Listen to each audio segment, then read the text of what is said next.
Hello everyone. In this video we will see graph of polynomials.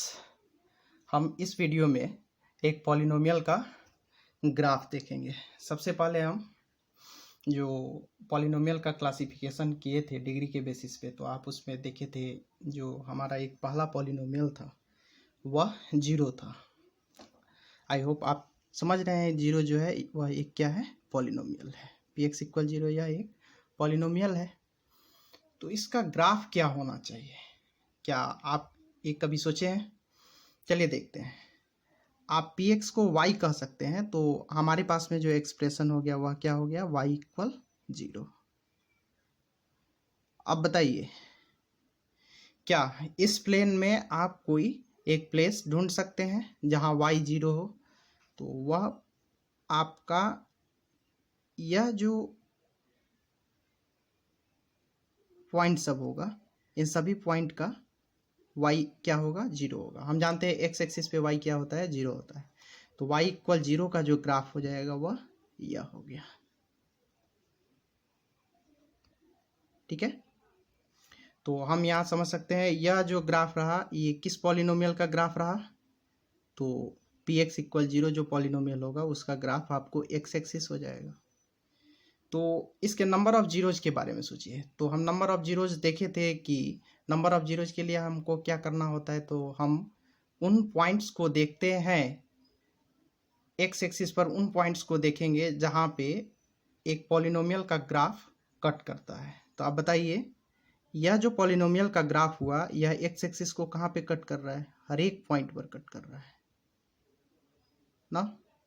और number line में आप पढ़े होंगे कि यह जो लाइन है इस पे सारे रियल नंबर को आप रिप्रेजेंट कर सकते हैं।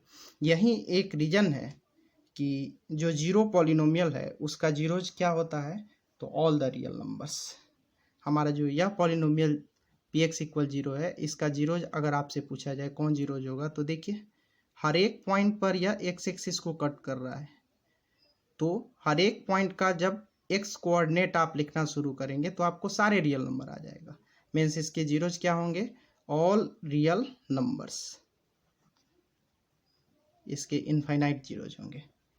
अगला हमारा पॉलिनोमियल है px इक्वल सी, मीन्स कोई कांस्टेंट पॉलिनोमियल है जो नन जीरो है, सी हमारा जीरो नहीं है। तो इसका ग्राफ जो होगा, तो 9th क्लास में हम लोग पढ़े थे y इक्वल कांस्टेंट का जो ग्राफ होता है पैरेलल टू एक्स एक्सिस होता है, और x इक्वल कांस्टेंट का जो ग्राफ होता है पैरेलल टू y एक्सिस होता है। हम लोग linear equation in two variables में इसका ग्राफ देखे थे।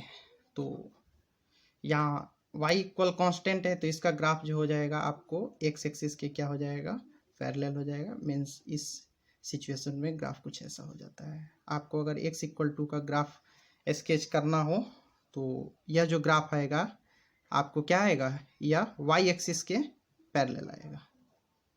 लेकिन y इक्वल टू है तो इसका ग्राफ जब आप स्केच करेंगे तो यह किसके पैरेलल आ जाएगा, x एक्सिस के। x इक्वल कांस्टेंट है तो यह y एक्सिस के पैरेलल होगा, और y इक्वल कांस्टेंट है तो यह किसके पैरेलल हो जाएगा, x एक्सिस के पैरेलल हो जाएगा।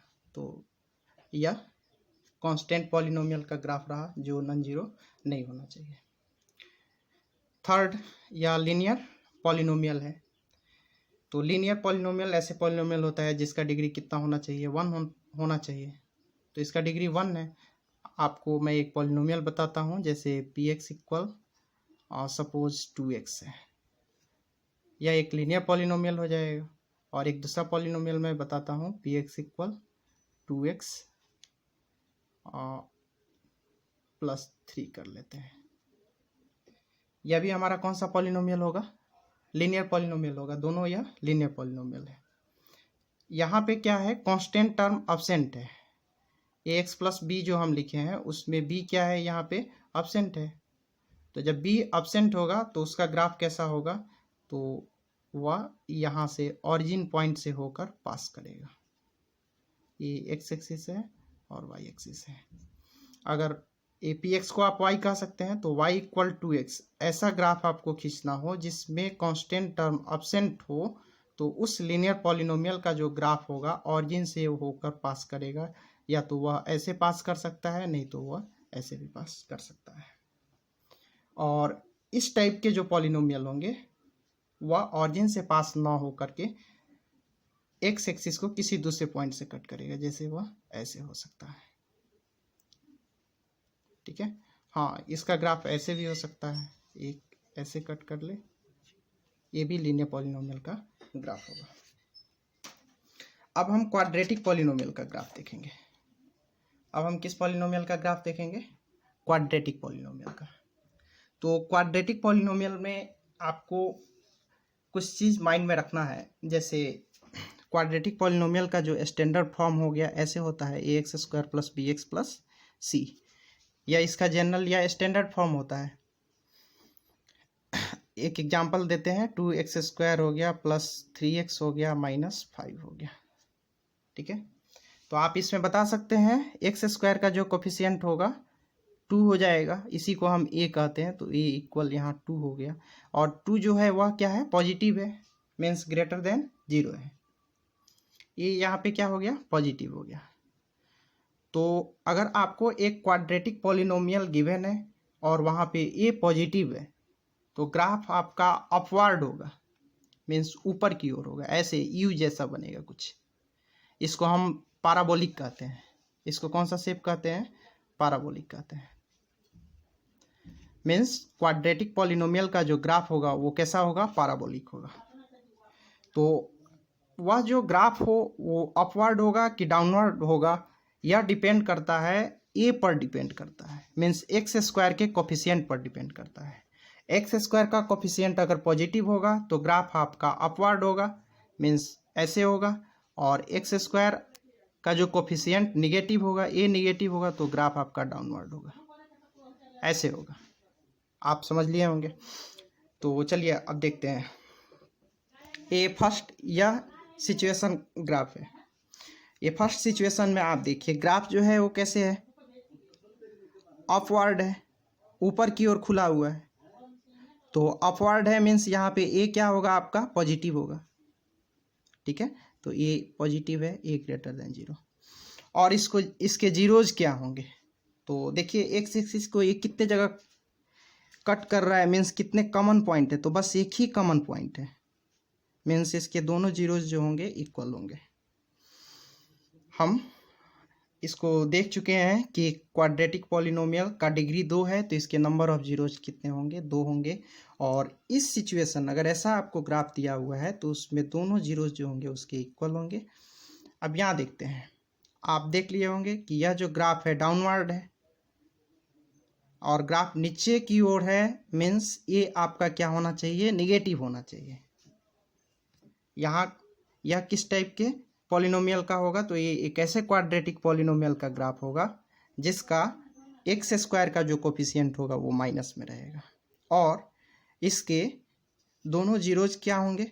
Both are equal because there is only one common point with x axis. इस ग्राफ का कितने कॉमन पॉइंट है x एक्सिस के साथ में? तो एक ही, तो इसलिए यह क्या हो जाएगा? केवल इसको टच कर रहा है। इसका एग्जांपल जैसे -x² हो गया, -2x हो गया, -1। यह क्वाड्रेटिक पॉलिनोमियल है और इसके दोनों जीरोज जो हैं, दोनों जीरो इक्वल हैं। इसके दोनों जीरो क्या हो गए? इक्वल हो गए। तो दोनों जीरो इक्वल हो गए तो वह कितना है? 1 हो जाएगा, सॉरी -1 हो जाएगा। इसका जीरो क्या हो जाएगा? -1 हो जाएगा। मीन्स x के प्लेस पे आप -1 पुट करेंगे तो यह एक्सप्रेशन जो है हमारा 0 होगा। इसका दोनों जीरो -1 होगा। तो इस पॉलिनोमियल का देखिए x² का जो कोफिशिएंट है वो माइनस में है, मीन्स ग्राफ किधर होगा? डाउनवर्ड होगा। और इसके दोनों जीरो क्या है? -1 है, तो -1 जहाँ पे होगा यहाँ -1 होगा x का वैल्यू, तो इसका ग्राफ कुछ ऐसे हो जाएगा। इस सिचुएशन में ग्राफ जो है अपवर्ड है, मीन्स ए क्या है? पॉजिटिव है, ए आपका प्लस में होना चाहिए। और इसके दोनों जीरो क्या है? अनइक्वल है, एक यहाँ पे जीरो होगा और एक जीरो यहाँ होगा। इस केस में ग्राफ डाउनवर्ड है, मीन्स ए निगेटिव होगा, ए इस केस में क्या हो जाएगा, निगेटिव होगा, और इसके दोनों जीरोस जो होंगे अनइक्वल होंगे, दोनों जीरो इसके अनइक्वल होंगे। अब ये दो केस देखते हैं। ए अपवर्ड है मीन्स ए इसका क्या होगा, पॉजिटिव होगा, या डाउनवर्ड ग्राफ है मीन्स ए क्या होगा, निगेटिव होगा। और ये तो एक्स एक्सिस को कहीं कट ही नहीं कर रहा है, एक्स एक्सिस के साथ में कोई कॉमन पॉइंट ही नहीं है, और जब एक्स एक्सिस के साथ में कोई कॉमन पॉइंट नहीं है मीन्स इसका कोई रियल जीरो नहीं होगा, इसके जो जीरो होंगे वो रियल नहीं होंगे। हम आगे के क्लास में देखेंगे, फिर रियल नहीं है तो क्या होंगे वो आगे हम पढ़ेंगे। अभी तक हम इतना ही देखेंगे। और लास्ट हम यहाँ पे 7th नंबर एग्जाम्पल में हम क्यूबिक पॉलिनोमियल का थोड़ा सा ग्राफ देख लेते हैं। जैसे यह जो है y इक्वल एक्स क्यूब का ग्राफ ऐसे हो जाएगा, ये क्यूबिक पॉलिनोमियल का ग्राफ ऐसे होता है, और ये भी एक क्यूबिक पॉलिनोमियल का ग्राफ है जिसके तीनों जीरो अनइक्वल है। लेकिन यहाँ पे ये y इक्वल एक्स क्यूब का ग्राफ है और इसके तीनों जीरो इक्वल है, और वह है 0 0 0, तीनों जीरो जीरो होंगे। आई होप आप समझ लिए होंगे। Thank you for watching.